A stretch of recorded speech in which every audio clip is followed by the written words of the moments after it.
Bom, vamos lá. A a ideia é a gente continuar um pouquinho falando de alguns conceitos do corpo de sua mente. Mas vamos fazer um review. Na primeira semana, a gente abordou a questão da verticalidade para o Kahneman. E aí só retomar que, assim, embora o Kahneman ele esteja imensamente alinhado a uma perspectiva evolutiva. Então, de como o sistema humano ele se formou em termos evolutivos, não só se informou em termos da própria anatomia emocional ou da psicologia formativa, mas como o sistema ele se adaptou para chegar onde ele chegou. E a questão da verticalidade, ela não diz diretamente a essa adaptação em termos evolutivos, mas sim a uma adaptação em termos relacionais.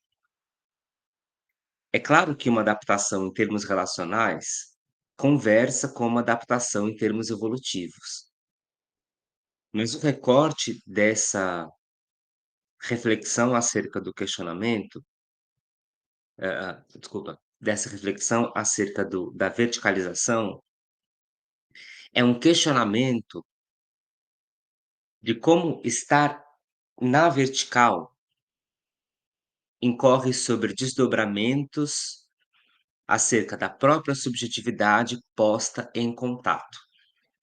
Ou, usando uma palavra que é muito cara ao trabalho do Kahneman, que é a palavra, nossa, gente, a palavra veio e fugiu.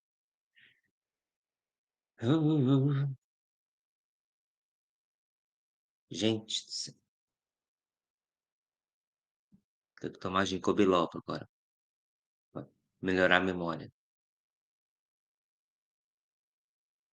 Hum, esqueci a palavra. Daqui a pouco eu vou t porque daqui a pouco eu vou lembrar, porque é uma palavra importante. É uma palavra bem importante. Hã, daqui a pouco ela vem. Então, a gente começou na primeira semana falando disso. E aí, vamos ler um trechinho aqui do desse olhar sobre a verticalidade.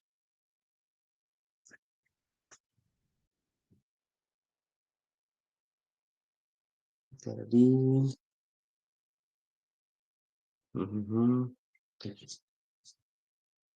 A associação entre verticalidade e awareness é reconhecida por muitas disciplinas espirituais. Para elevar a energia na consciência, essas disciplinas prescrevem a manutenção de uma espinha ereta. Os psicanalistas ocidentais usam a horizontalidade para chegar à fonte. Eles pedem uma pessoa para se deitar, de modo que ela possa sentir a sua dependência e desamparo. Eles pedem a ela para voltar à sua postura vertical, munida da energia de um novo insight que esperam se traduzirá em novos padrões de atividade. Eu fiz uma crítica a essa leitura que o Kahneman faz da psicanálise, mas, não vou entrar em detalhes aqui. Na segunda semana, a gente se utilizou desse primeiro passo acerca da verticalidade para falar de awareness, que está descrito aqui, nesse trechinho. E eu utilizei de um trechinho da fala do Kahneman, quando ele diz que awareness é o ilimitado encontrando limites. Awareness é essa experiência subjetiva da consciência que dá contorno ao que é vivido, que dá contorno ao que é conhecido, que dá contorno a essa cognição que só existe porque um corpo existe. Esse é o awareness ou a consciência, uma tradução de awareness por consciência, descrita na obra do Kellerman. Pois bem, seguindo aqui a ideia, a gente vai falar de grounding. A palavra grounding ou o conceito grounding não é uma inovação do Kellerman, o o Lowen utiliza essa palavra e, na verdade, é uma palavra que, sem muita certeza no que eu estou falando, mas provavelmente é uma palavra que é incorporada das escritas orientais mais antigas.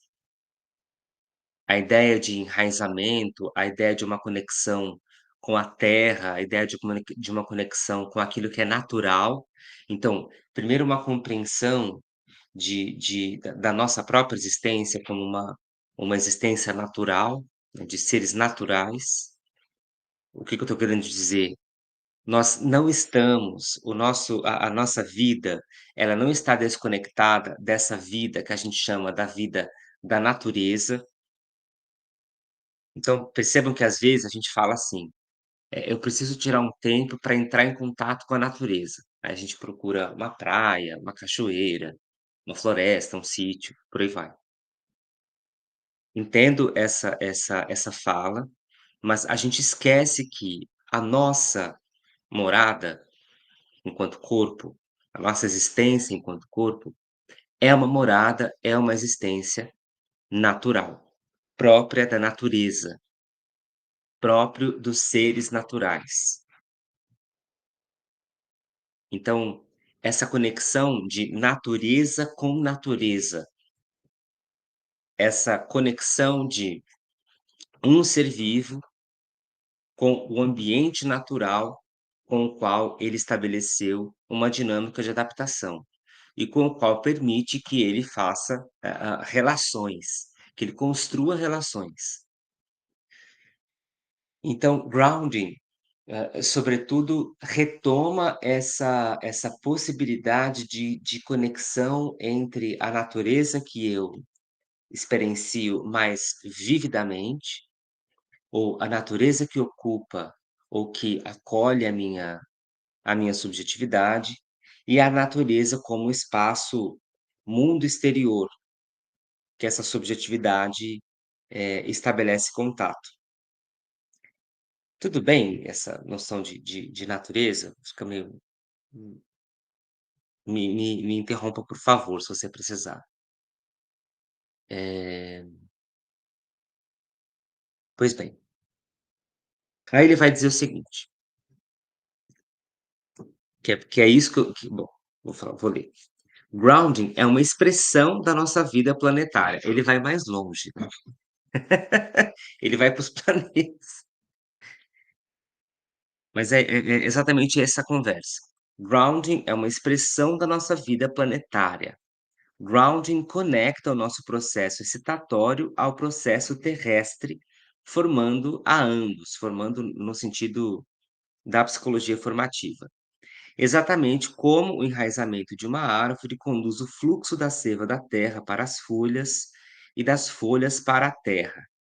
A nossa capacidade de enraizamento canaliza o fluxo da excitação de nós para o ambiente e do ambiente para nós. Eu não vou fazer esse parênteses agora, porque eu vou perder o grounding de vista. Mas na próxima semana a gente vai falar sobre a excitação, que acho importante dedicar uma conversa especificamente para falar de excitação, tá.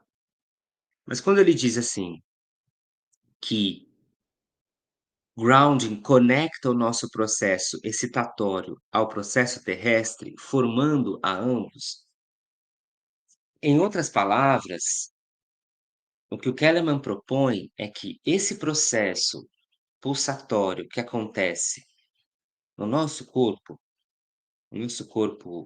a nossa anatomia emocional, ele não está solto no mundo. Ele não está sobrevoando o espaço e ele não está em vida, pulsando em vida, independente do espaço e do tempo. a nossa vida em pulsação, ela está conectada e em dependência do espaço e do tempo, de forma contínua. Vou dar um exemplo. Sabe, quando a gente está aprendendo a desenhar, eh, que a gente faz os bonequinhos do corpo, e a gente não coloca esses bonequinhos no chão, né, a gente deixa esses bonequinhos voando, sem chão. Então, no desenvolvimento da o nosso desenvolvimento, motor e cognitivo, a gente passa de desenhos que estão soltos no espaço, e a gente dá um chão para eles. E a gente começa a colocar esses bonequinhos, esses palitinhos com um chão, ou vai ser uma grama, vai ser, o piso de uma casa, o que seja. Mas a gente aterriza a representação dos corpos em um chão. Isso parece simples, isso parece trivial, mas esse processo de colocar um chão para representação de pessoas, não é um processo só de um aperfeiçoamento, descritivo ou aperfeiçoamento de uma representação pictórica, de uma representação, não é só um aperfeiçoamento do desenho, né.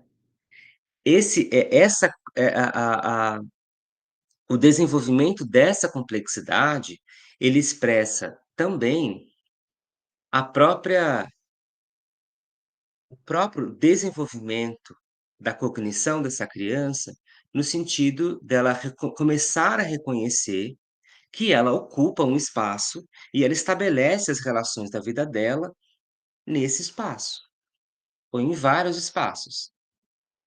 Então é quando o espaço escola começa a se diferenciar do espaço casa, do espaço família. É quando o espaço os diferentes espaços, as diferentes casas da família começam a se diferenciar.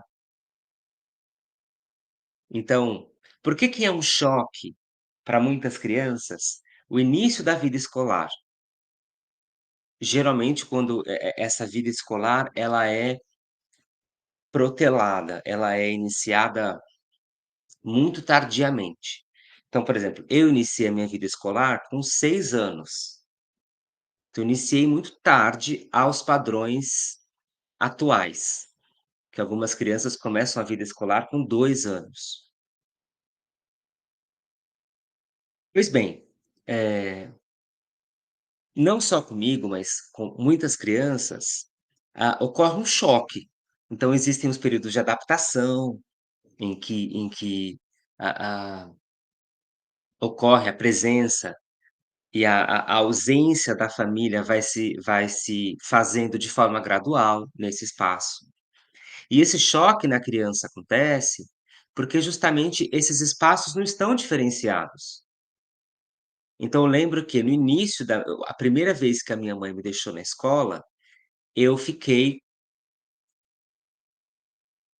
o dia inteiro um pouco, eu tenho essa lembrança muito vaga, mas eu não sei se eu estou inventando, né, pode ser uma memória falsa também, mas que eu tenho, eu tenho. Eu fiquei um dia um pouco imóvel. A gente poderia dizer que eu fiquei ali um pouco congelado nesse primeiro dia.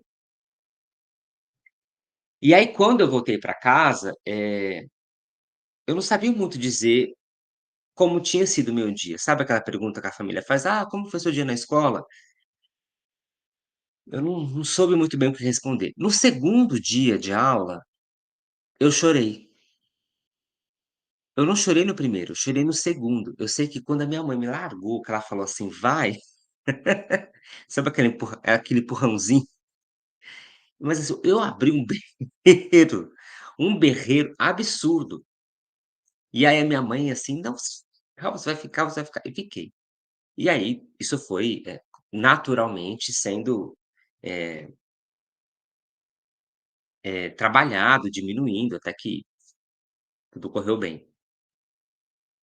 Por que que curiosamente o choro não veio no primeiro dia e veio no segundo dia, que é algo muito comum de acontecer, até com crianças maiores. Primeiro dia vai, mas o segundo, assim, ou não necessariamente o segundo, mas, dias após esse primeiro encontro, acontece um comportamento de desconforto, né, ou de expressão de uma ausência de segurança. Primeiro porque a diferenciação desses espaços, como eu comentei antes, ela não está, de fato, consolidada, mas não só a diferenciação de espaços, mas a inclusão de um outro espaço em que eu ainda não tenho a segurança, a confiança de estar,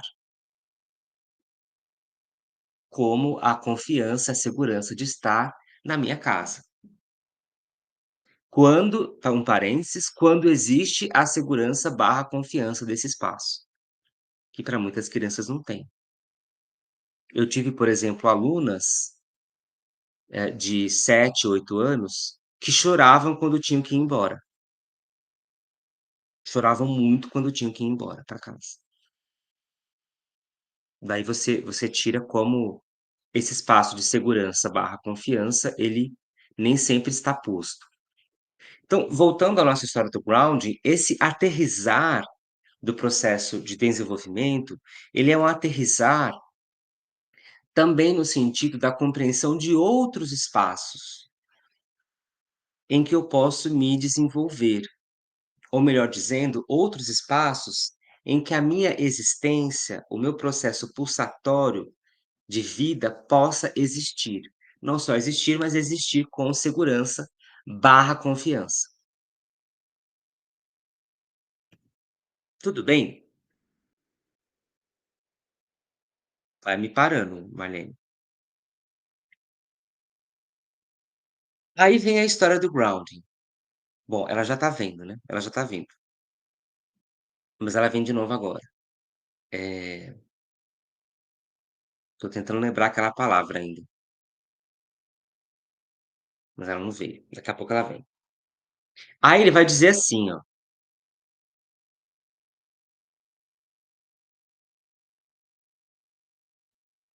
"Grounding estabelece a circulação do nosso fluxo vital.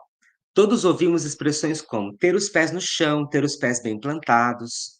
Aí ele pergunta: "O que é ter os pés bem plantados? Como alguém encontra o próprio chão?".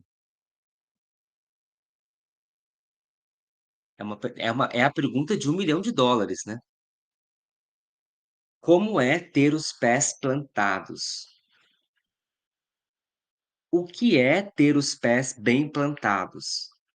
Como alguém encontra o próprio chão?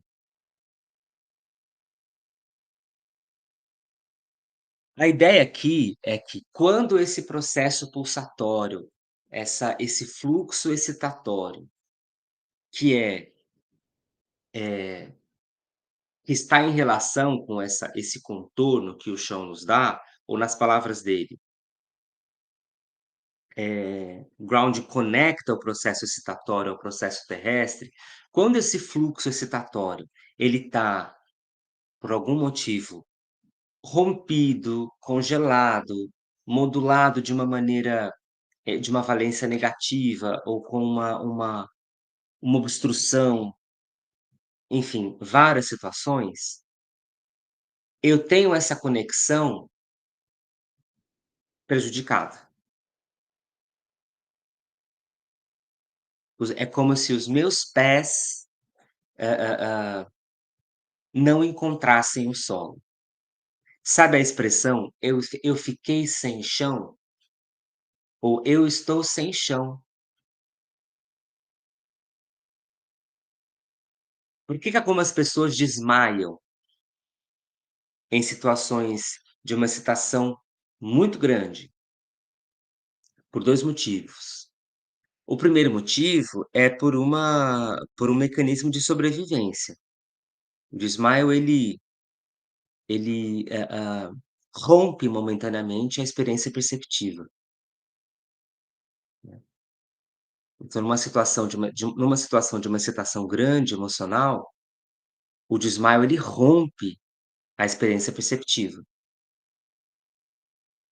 O segundo momento, o segundo a segunda explicação é que, nesses momentos, a pessoa se vê sem apoio muitas vezes, para sustentar a própria experiência.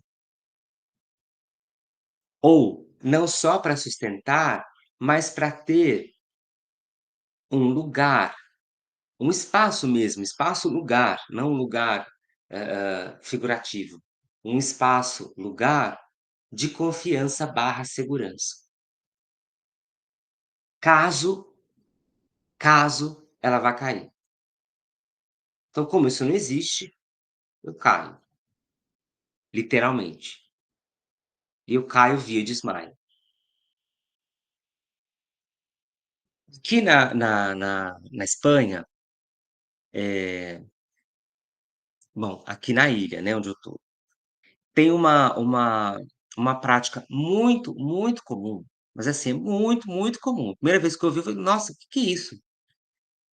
Os idosos, eles caminham de manhã, isso não é novidade nenhuma, porque no Brasil também é muito comum ver idosos caminhando de manhã, não só idosos, mas especialmente pessoas idosas.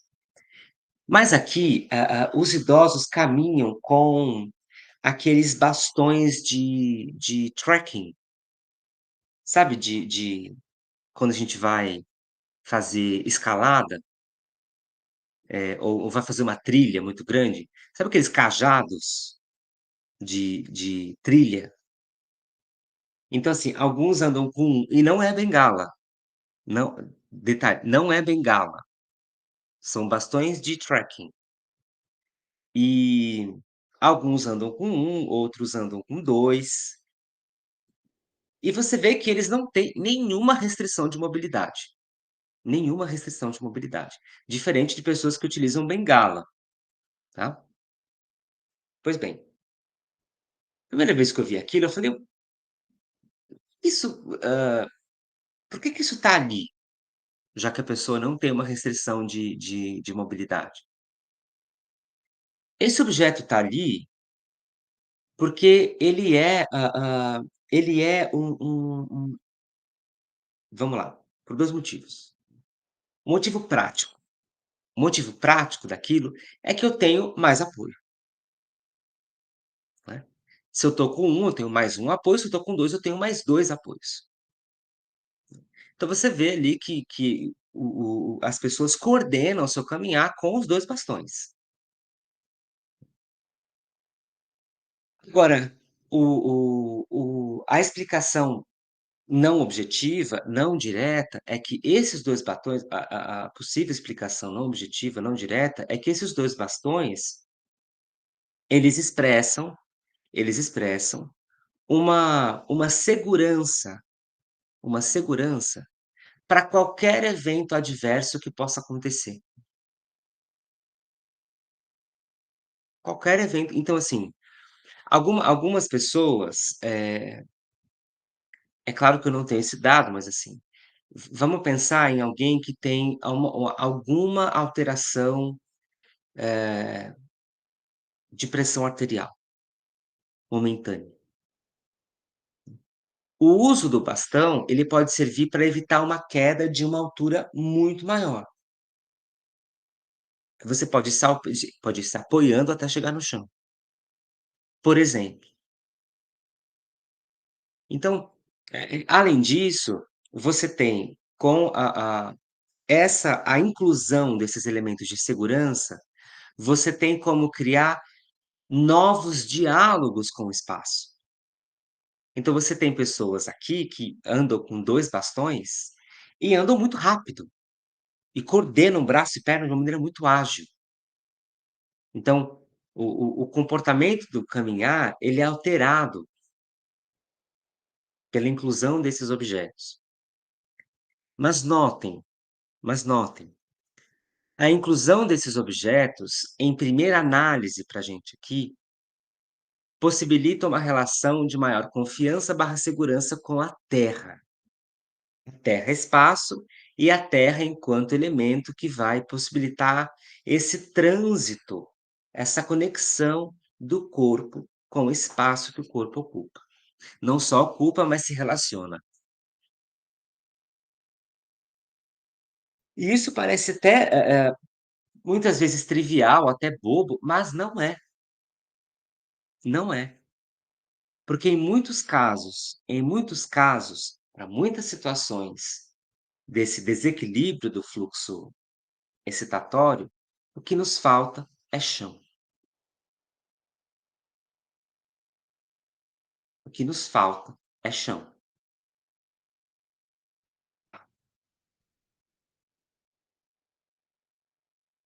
Tudo bem?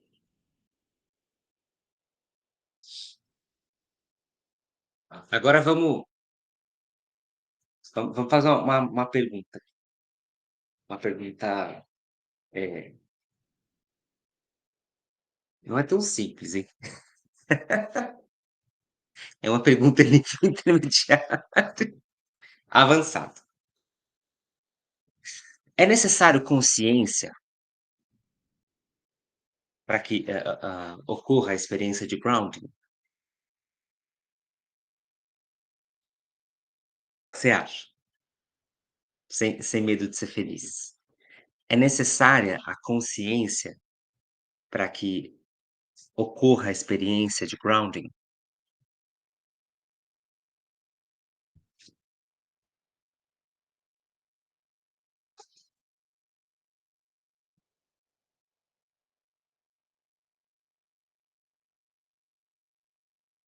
Vamos ver o que o Kahneman diz.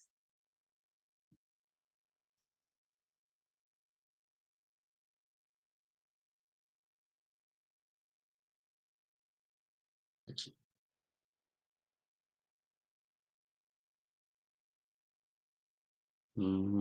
Minutinho. Uhum. Vamos lá. Existem pessoas tão plantadas no espaço que elas ocupam, que sentem a vida como certas, que sentem a vida como certa. Vivem a vida de modo inconsciente. Quando perdem seus lares ou tradições, quando os vendavais da tragédia e do crescimento novo se arrancam de suas conexões, começam a ter consciência do que é um chão. Ou seja, têm a consciência do que é um chão quando o perdem. Ter as próprias pernas e ser capaz de se mover, ter um lugar do qual brota a sua nutrição num fluxo ininterrupto. Quando essa consciência pela perda acontece, acompanha-se a consciência desse chão. Então, uma consciência pela perda. Aí ele segue. Podemos ser enraizados sem termos consciência disso. Há quem trabalhe, ame e interaja com o mundo e, não obstante, nunca passou pela experiência de ser formador de seu próprio mundo e de si mesmo. Somente quando seu modo de estar enraizado é ameaçado ou alterado significativamente, começam a avaliar como se conectam com o mundo. Embora os vendavais emocionais possam nos desenraizar, enfraquecendo-nos o corpo e a personalidade, eles podem igualmente servir para nos aprofundar, nos tornar mais vívidos, mais intensamente nós mesmos.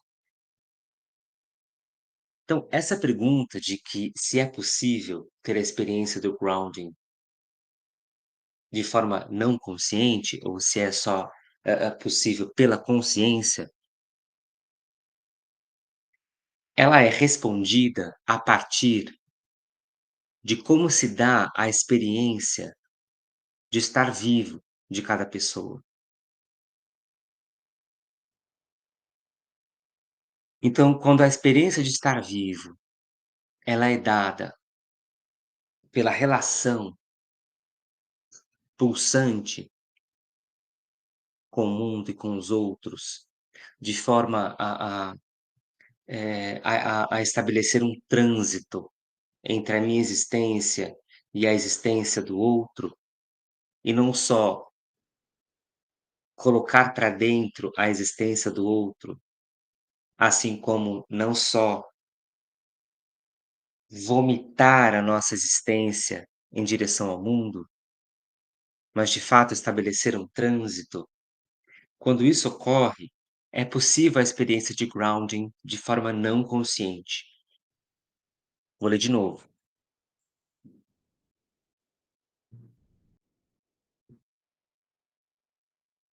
Só.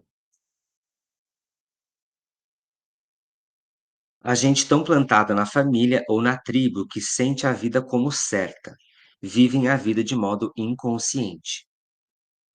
Ou seja, o que que é sentir a vida como certa? É não estabelecer relação com a vida.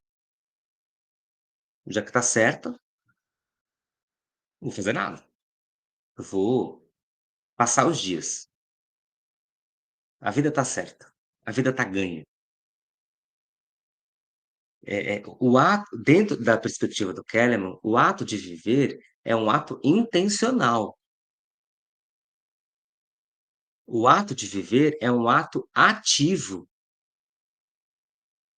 não excessivamente, não com uma carga atencional excessiva, aí é uma outra história. Mas é um ato que exige intenção. Isso não é pouco, isso não é pouco. Definitivamente isso não é pouco.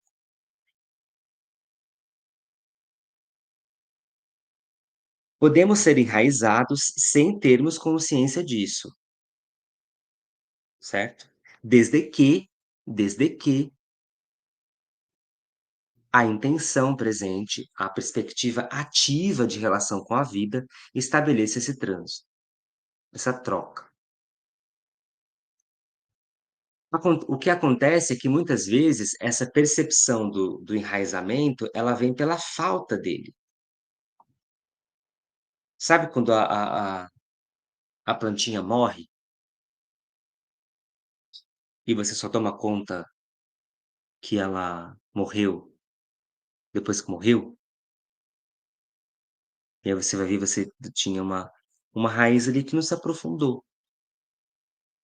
Então é claro que se nota isso no externo da planta, mas, eh, muitas vezes, é necessária uma análise do enraizamento, no sentido da planta, mas no sentido figurativo também para nós. Então, a ideia de exercícios de grounding incorporam esse caminho, e é um caminho que é alimentado, sobretudo, por um ato intencional frente à vida. A vida não está dada, é necessária intenção, é necessária volição, vontade expressa.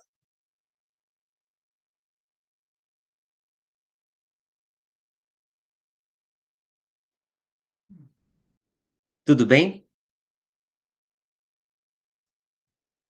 Agora a bonita da palavra fugiu da minha cabeça.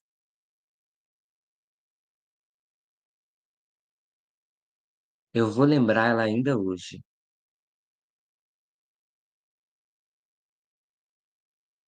Bom, eu vou lembrar. Aí eu posto. Tranquilo, Marlene?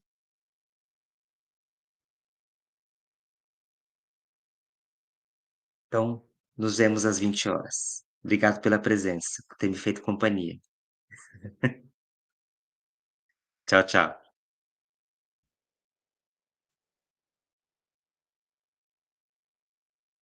Então não sei se conceito, não é conceito, mas eu vou lembrar. Me aguarde, me aguarde. Tchau, tchau.